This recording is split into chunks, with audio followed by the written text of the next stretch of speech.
Hello friends, welcome to my YouTube channel and this one Gurmeet. और मैं आपको thermodynamics chapter करवा रही थी। थर्मोडायनेमिक्स के बारे में मैंने आपको काफ़ी सारी जो इम्पोर्टेंट टॉपिक हैं वो मैंने करवाए हैं। अब इसके बाद जो नेक्स्ट टॉपिक है वो है अपना फर्स्ट लॉ ऑफ थर्मोडायनेमिक्स।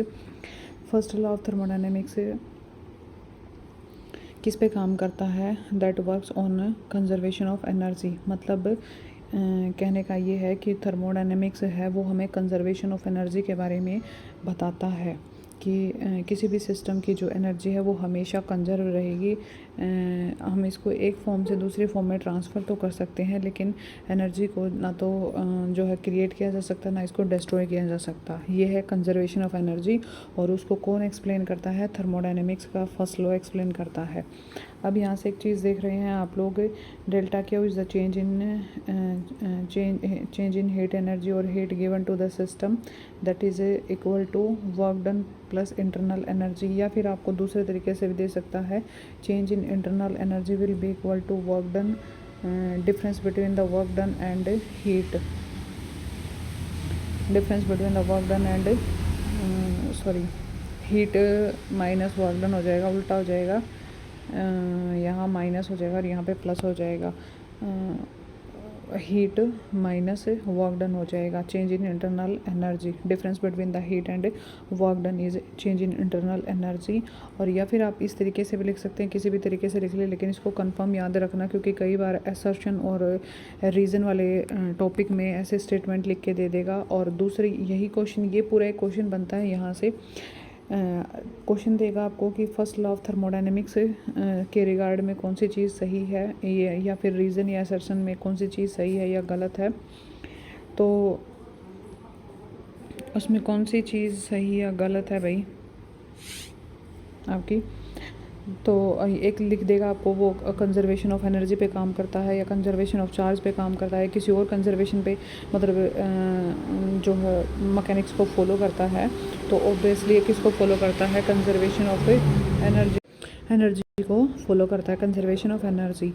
और ये पॉइंट याद रखना, delta Q is equal to W plus delta U. Delta U change in internal energy, W work done and delta Q is the heat given to the system.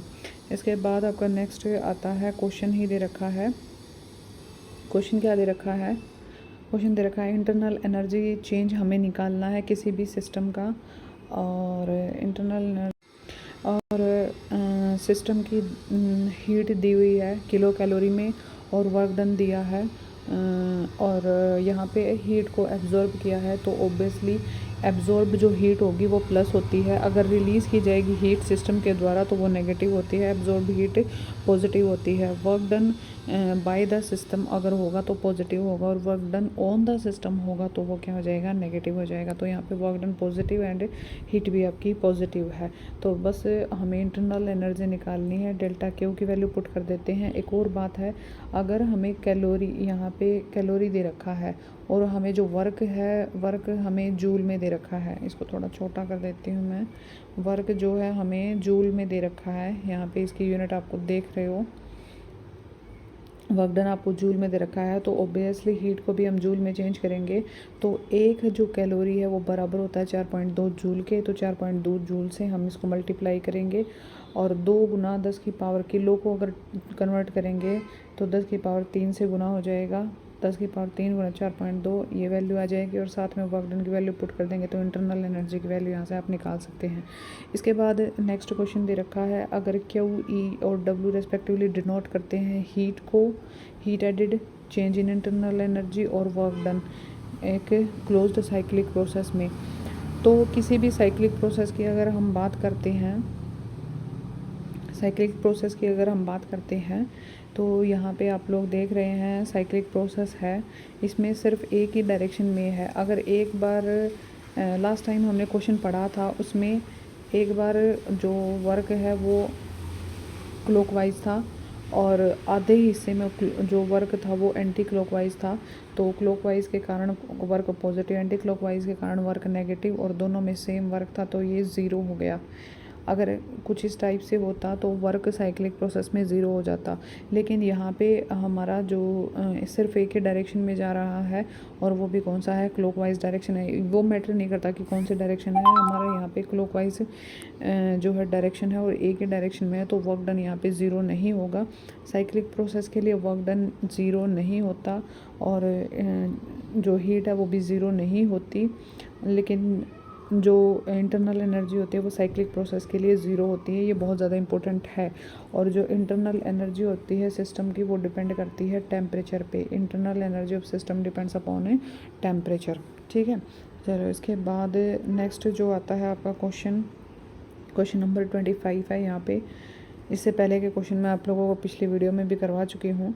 Question number 25 बताता है कि ये कोई PV curve है, PV curve से हम work done निकालते हैं, और ये यहाँ पे जो वर्क है वो क्या है, एंटी क्लॉकवाइज है, तो नेगेटिव वर्क हो जाएगा। अगर क्लॉकवाइज होगा तो पॉजिटिव हो जाएगा।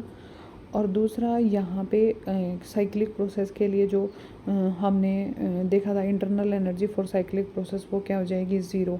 तो ये साइक्लिक प्रोसेस है, एक डायरेक्शन को रिप्रेजेंट करा एंटी क्लॉकवाइज को, तो डेल्टा यू की वैल्यू ज़ीरो हो जाएगी। Delta Q is equal to W plus delta U होगा, लेकिन यू की वैल्यू हो गई ज़ीरो यहाँ पे।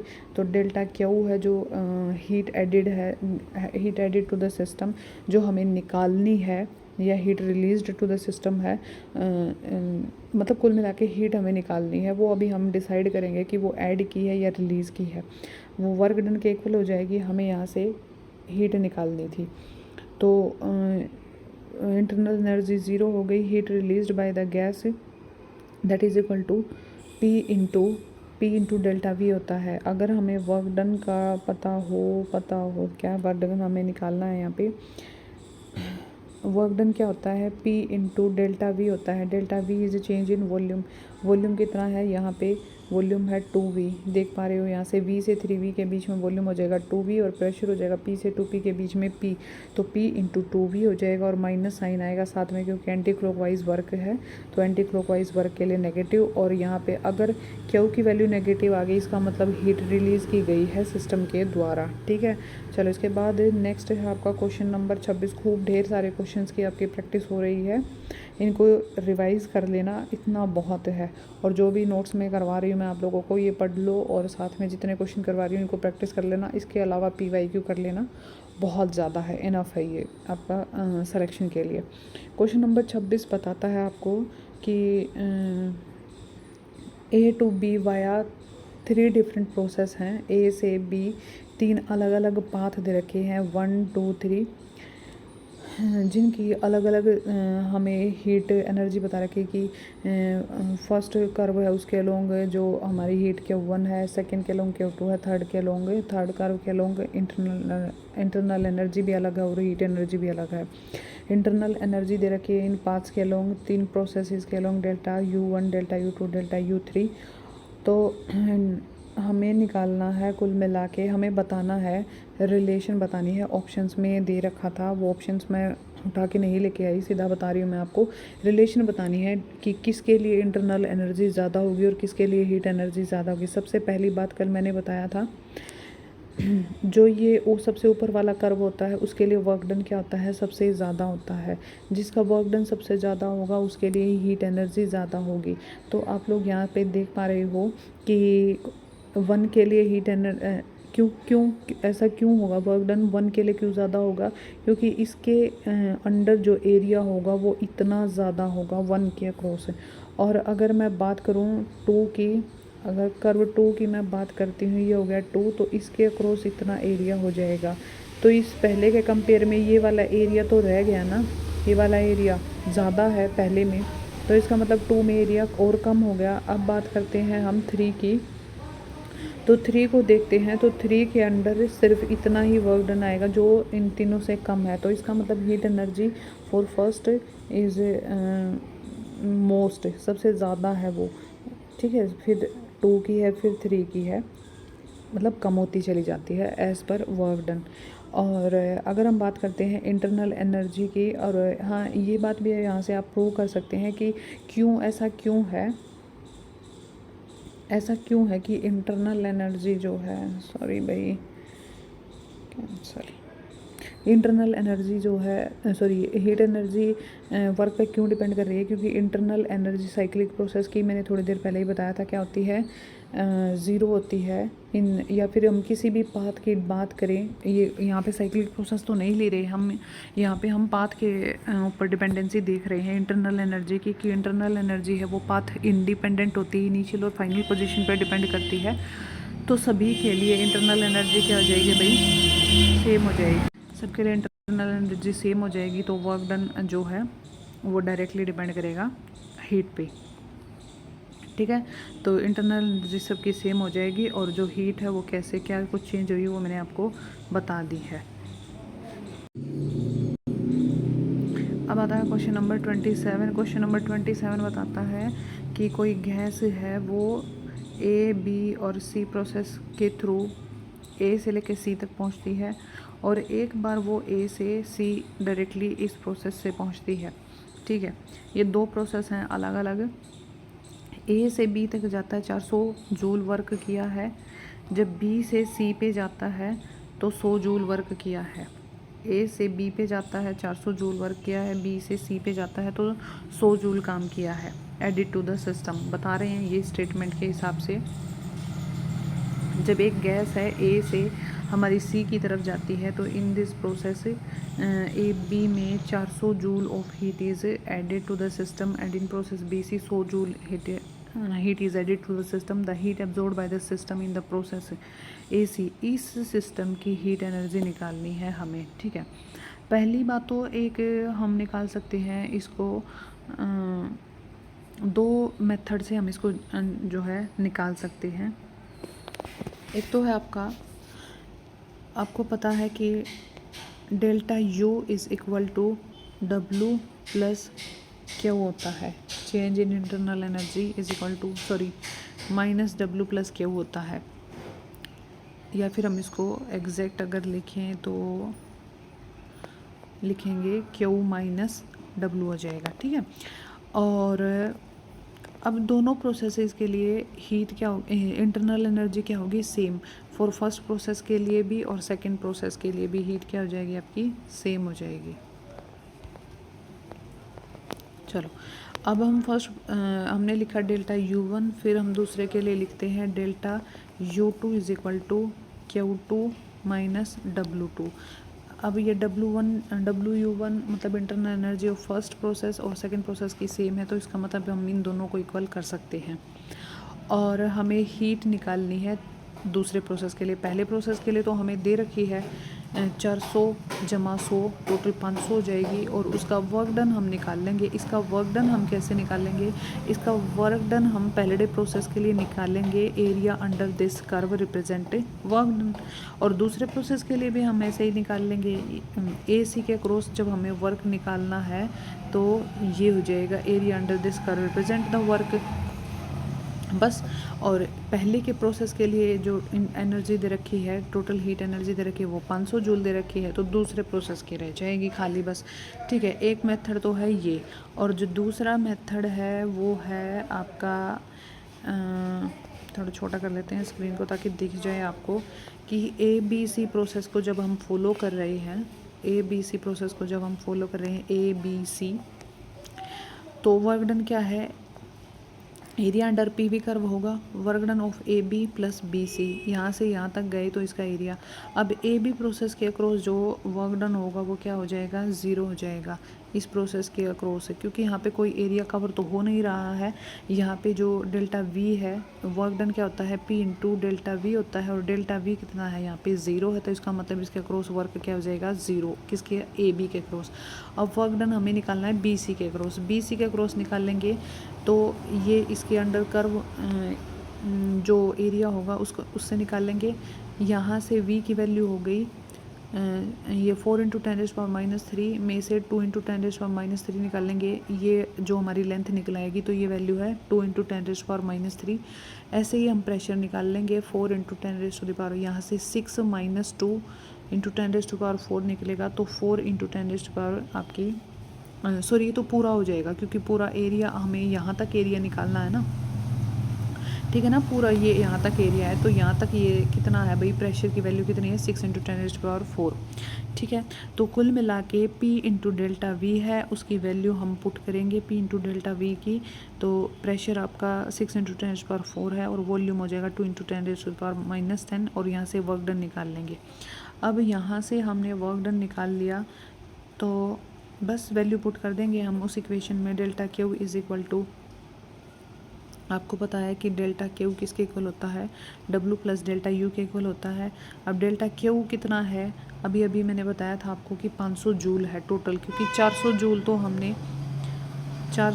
तो जो है हमने इस प्रोसेस में दिया है और 100 जूल इसमें दिया है। जब हम A से C तक इस पाथ के थ्रू, आपके ABC पाथ के थ्रू जा रहे हैं, तो टोटल 500 जूल एनर्जी दी है हमने। तो 500 जूल एनर्जी हमने लिख दी, प्लस में 120 जूल हमने अभी अभी वर्क निकाला है। 120 इंटरनल एनर्जी यहाँ से 380 जूल आ जाएगी। अब AC वर्क का भी ऐसे ही निकालेंगे। इंटरनल एनर्जी AC के अक्रॉस भी कितनी हो जाएगी, 380 हो जाएगी। और वर्क डन हम निकाल लेंगे। इसका वर्क डन निकालने में क्या जाता है, area under AC curve, area under this AC curve, यहाँ पे वर्क क्या हो जाएगा, P × डेल्टा V हो जाएगा। अब डेल्टा V की वैल्यू है 2 × 10⁻³ और प्रेशर कितना दे रखा है यहाँ तक आपका, ये प्रेशर आपका, ये जो प्रेशर दे रखा है आपका इसमें जो ये वाला है आपका, अच्छा ये एक ट्रेपीजियम है, ये ट्रेपीजियम के अक्रॉस एरिया निकालेंगे। तो ट्रेपीजियम का एरिया होता है 1/2 sum of parallel sides into height हो जाएगा। ठीक है, ये यहाँ पे मैंने करके भी दिखा रखा है, ये यहीं पे देख लेना। Area under this curve that is 1/2 × 2 × 10⁴ × 6 × plus में 2 साइड हैं, 2 साइड दिखा रखी हैं। ये थोड़ा ज़्यादा दिखेगा नहीं, अदरवाइज़ मैं थोड़ा छोटा करके दिखा देती हूँ। देखो, एक आपकी साइड पैरेलल साइड होगी, पैरेलल साइड की लेंथ एक तो ये 2 होगी और एक ये होगी 6। तो वही लिख रखा है 2 × 10⁴ प्लस 6 × 10⁴ इनटू में जो ये हाइट हो जाएगी, इन दोनों के बीच का डिफरेंस हो जाएगा, दैट इज़ 4 - 2 कितना है भाई, 2 कितना है, 2 × 10⁻³ वहीं से हमने वर्क डन निकाला है 80 जूल। और इंटरनल एनर्जी दोनों प्रोसेस के लिए सेम होगी, तो इसीलिए वही इंटरनल एनर्जी हमने यूज़ कर ली। टोटल 460 जो है जूल हो जाएगी। ये आंसर है। इसको थोड़ा आप अपने आप सोल्व करके देखना, आराम से निकल जाएगा। ये इसका दूसरा मेथड है, इसको भी फॉलो कर लेना जो मैंने आपको पहले बता दिया है। चलो, इसके अलावा नेक्स्ट है आपका क्वेश्चन नंबर 28। थर्मोडायनेमिक प्रोसेस दे रखा है, प्रेशर एंड वॉल्यूम दे रखा है आपको। इस क्वेश्चन को आप ट्राई कर लेना, ये मैंने सोल्व कर रखा है, बहुत आसान है। और फिर भी अगर दिक्कत आए तो मैं ज़रूर आप लोगों को बता दूंगी। ठीक है, इसमें 2 प्रोसेस से निकल सकता है। मैंने यहाँ पे ABC प्रोसेस के थ्रू निकाल रखा है। अगर आप ADC प्रोसेस से निकालना चाहो तो वो भी आप निकाल सकते हैं, बिल्कुल। ठीक है, चलो इसके बाद नेक्स्ट आपका क्वेश्चन आता है, क्वेश्चन नंबर 29। बहुत ही बेहद इम्पोर्टेंट क्वेश्चन है ये आपका। तो 1 ग्राम ऑफ, वो क्वेश्चन दे रखा है 1 gram of water of volume 1 cm³, मतलब मास कितना दे रखा है, 1 ग्राम है, वॉल्यूम 1 cm³ है, टेम्परेचर 100 डिग्री सेल्सियस दे रखा है, is converted into steam at same temperature, वो स्टीम में कन्वर्ट हो गया under normal atmospheric pressure. Atmospheric pressure की वैल्यू दे रखी है 10⁵ पास्कल। तो volume of steam formed equals, जो वॉल्यूम बना है स्टीम का, volume of steam formed equal to 1671 cm³ दे रखा है। मतलब बाद में जो वॉल्यूम बना है V2 है जो, वो 1671 है, और पहले वॉल्यूम कितना था, 1 cm³ था। ठीक है, the specific latent heat of vaporization of water, water की लेटेंट हीट दे रखी है, L की वैल्यू दे रखी है 2256 जूल पर, स्पेसिफिक लेटेंट हीट 2256 जूल पर ग्राम दे रखी है। चेंज इन इंटरनल एनर्जी निकालनी है। पहली बात तो समझो इस क्वेश्चन को कि वॉल्यूम का भी जिक्र कर रखा है, प्रेशर भी दे रखा है, और हमें इंटरनल एनर्जी निकालनी है। इसका मतलब तो यहाँ पे फर्स्ट लॉ ऑफ थर्मोडायनेमिक्स को यूज़ किया गया है। ठीक है, यहाँ अब फर्स्ट लॉ ऑफ थर्मोडायनेमिक्स चल रहा है, इसीलिए आप लोगों को पता है, वरना तो यहाँ पता कर ही नहीं पाओगे, ये थोड़ा उलझ पुलझ क्वेश्चन है। तो अगर आपको प्रेशर दिया है, वॉल्यूम दिया और चेंज इन इंटरनल एनर्जी निकालनी, तो first law of thermodynamics use करना है। तो delta Q is equal to W plus delta U, इससे निकालेंगे हम। अब आपको एक बात बता दूं, डेल्टा क्यू तो आपको बता नहीं रखा, लेकिन डेल्टा क्यू क्या होता है, Q is equal to M into L हो जाएगा, ठीक है, एम इंटू एल हो जाएगा। लेटेंट हीट ऑफ वेपराइजेशन दे रखी है ना, तो मास कितना है 1 ग्राम है, लेटेंट हीट कितनी दे रखी है 2256। तो 2256 जिस हिसाब से दे रखी है आपको, यहाँ इस फॉर्मूले में पुट कर दिया हमने, ठीक है, 2256 गुणा 1 ग्राम एम इंटू एल। अब वर्क डन किसके इक्वल हो जाएगा, P इंटू डेल्टा वी, और डेल्टा यू इंटरनल एनर्जी है, इंटरनल एनर्जी हमें निकालनी है। प्रेशर हमें 10⁻5 दे रखा है। इनिशियल वॉल्यूम था 1 ग्राम सेंटीमीटर क्यूब था। एक मिनट में दिखा देती हूँ कितना था, सॉरी 1 सेंटीमीटर क्यूब था, ग्राम सेंटीमीटर क्या बोल रही हूँ, सॉरी भाई मिस्टेक हो गई। वॉल्यूम 1 सेंटीमीटर क्यूब है, और फाइनल जो वॉल्यूम था बाद में स्टीम का वो 1671 था। तो चेंज इन वॉल्यूम कितना हो गया, डेल्टा वी निकालेंगे तो 1671 में से 1 सेंटीमीटर को क्यूब को घटाएंगे तो 1670 हो जाएगा, ठीक है, और इसके साथ प्रेशर को मल्टीप्लाई कर देंगे तो ये वर्क हो जाएगा। अब इस फॉर्मूले में हमें ये वैल्यू पुट करनी है, delta U is equal to W plus delta U, यहाँ पे वैल्यू पुट कर दी, P इंटू डेल्टा वी की और ml की, यहाँ से इंटरनल एनर्जी आपकी आ जाएगी। सोल्व कर लेना, बहुत ही सिंपल है, बस कैलकुलेशन रह गई, ये मैंने करके दिखा रखी है आपको। अच्छा एक बात और बतानी है मुझे यहाँ पे, वो ये है कि इंटरनल एनर्जी वैसे टेम्परेचर पर डिपेंड करती है, किसकी इंटरनल एनर्जी, जब हम बात करते हैं आइडियल गैस की, लेकिन यहाँ आइडियल गैस नहीं है, क्या नहीं है, आइडियल गैस नहीं है, इसलिए हमें ये फार्मूला यूज़ करना पड़ा।